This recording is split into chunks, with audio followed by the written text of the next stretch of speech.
한덕수 전 총리의 내란 1심 재판에서 위증한 혐의로 기소된 윤석열 전 대통령에게 무죄가 선고됐습니다. 조은석 내란 특검팀의 구형량은 징역 2년이었습니다.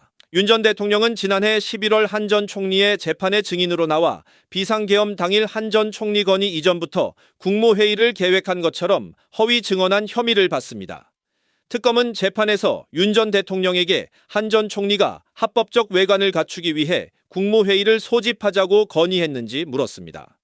이에 윤 전 대통령은 국무위원들이 외관을 갖추려고 온 인형도 아니고 너무 의사가 반영된 질문 아니냐고 답했습니다.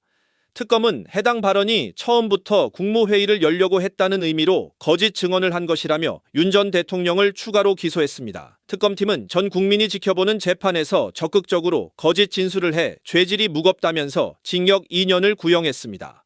내란 우두머리 방조 등 사건의 증인으로 출석하여 사실은 국무총리 한덕수로부터 비상계엄을 선포하기 위해서는 국무회의를 거쳐야 한다는 건의를 받고서야 국무회의를 개최하기 위해 국무위원들을 소집한 것임에도 불구하고 증언 과정에서 한덕수의 건의를 받기 전부터 국무회의를 거친 후 비상계엄을 선포할 계획이었다는 취지로 기억에 반하는 허위의 진술을 하였습니다. 이에 특검은 피고인을 형법 제152조 제1항 위증죄로 기소하게 되었습니다. 이하에서 피고인이 비상계엄 선포 전 국무회의 심의를 거칠 계획이 없었다는 증거 관계에 대해 간략히 설명드리겠습니다. 먼저 비상계엄 선포 전 상황에 대해 설명드리겠습니다. CCTV 증거 조사에서 상세히 설명하였듯 대통령실 CCTV에 의하면 2024년 12월 3일 19시 38분경부터 20시 55분경까지 일명 8시 멤버인 이상민, 박성재, 조태열, 김용호, 조태용, 한덕수가 먼저 소집되어 대통령 집무실에 차례로 입실하였습니다.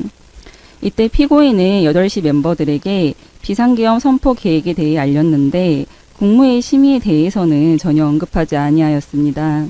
이에 국무총리였던 한덕수가 국무회의 개최 및 국무위원 소집을 건의하였고 21시 14분경부터 피고인의 지시를 받은 김정환, 강희구가 추가 국무위원들 소집을 위해 연락을 돌리기 시작하였습니다. 이제 차례로 추가 소집 국무위원들이 입실하고 마지막으로 입실한 오용주가 22시 16분경 대접견실에 도착하자마자 피고인은 국무위원들 앞에서 약 2분 동안 어떠한 심의 과정 없이 일방적인 비상계엄 통보를 하였고 이어서 22시 27분경 비상계엄을 선포하였습니다. 피고인은 비상계엄을 선포하기 위해 피고인의 지시사항을 이행할 일명 8시 멤버를 먼저 소집하였습니다. 피고인은 처음부터 국무회의를 개최할 생각이 없었기 때문에 국무회의 의사 정족수에 미치지 못하는 6명의 국무위원과 국정원장 조태용만을 소집하였던 것입니다. 피고인은 8시 멤버에게 비상계엄 선포 예정 사실을 알린 후 21시 14분경부터야 국무회의 개최를 위한 추가 국무위원들을 소집하였습니다. 국무총리였던 한덕수는 피고인에게 비상계엄을 선포하기 위해서는 국무회의를 거쳐야 한다고 설명드렸는데 피고인이 비상계엄은 고도의 통치행위이기 때문에 꼭 국무회의를 거칠 필요는 없다는 취지로 답을 하였다는 진술서를 제출하였습니다. 즉 한덕수의 건의 전까지는 피고인은 비상계엄 선포를 위한 국무회의가 필요하지 않다고 생각했던 것입니다. 한덕수는 대통령이 비상계엄을 선포하려고 해서 제가 국무위원을 소집해야 한다고 말씀드렸다는 취지로 일관되게 진술하고 있습니다. 피고인이 국무회의 개최에 대한 어떠한 계획이 없었기 때문에 국무총리였던 한덕수가 국무회의를 개최하자는 건의를 하게 된 것입니다. 일명 8시 멤버였던 행정안전부 장관 이상민은 비상계엄 선포를 알고 매우 당황스러웠는데 누군가 국무회의를 거쳐야 한다는 이야기를 했고 이에 국무총리가 건의했다고 진술하였습니다.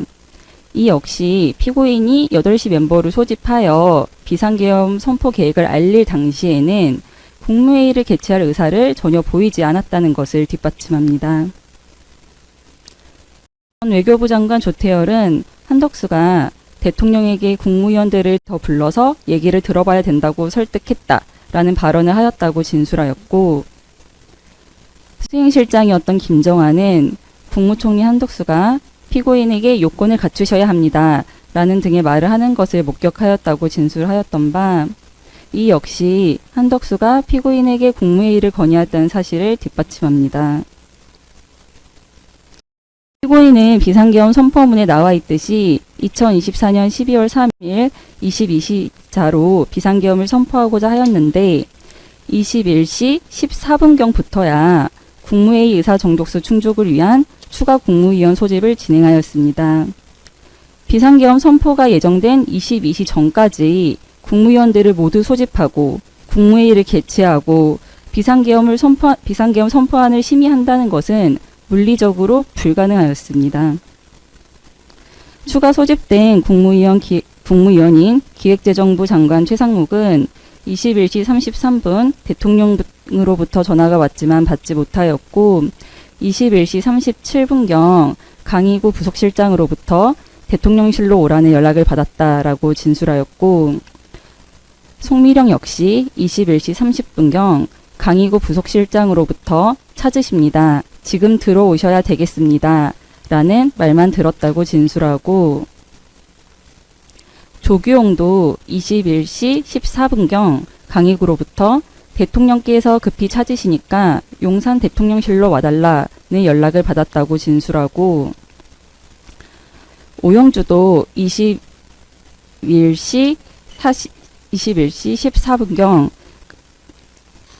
21시 42분경 김정환으로부터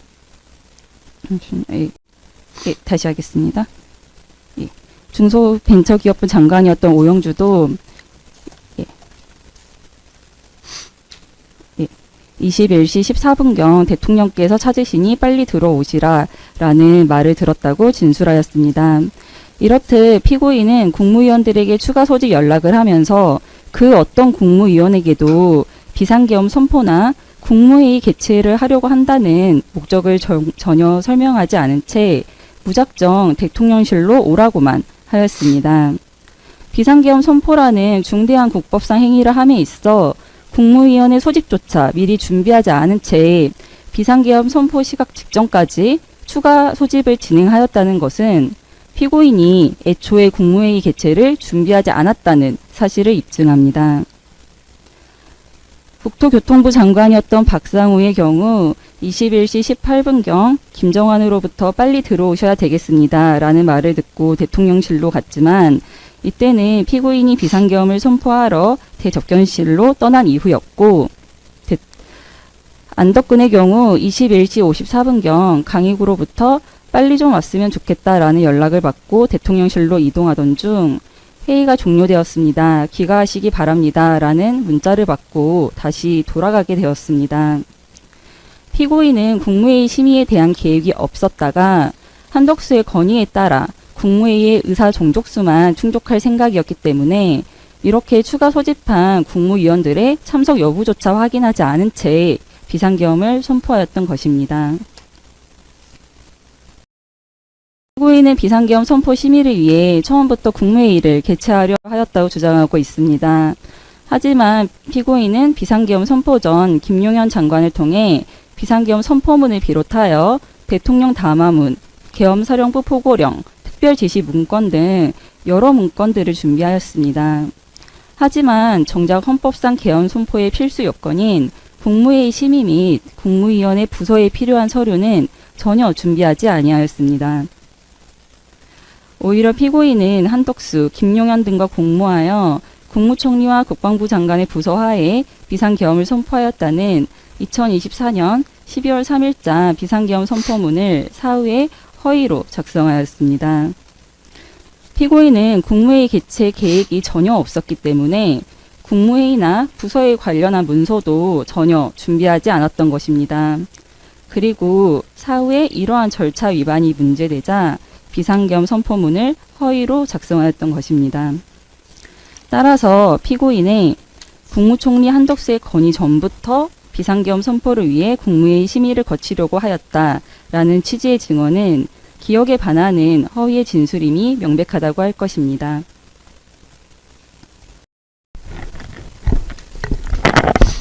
네, 양형사유 말씀드리겠습니다.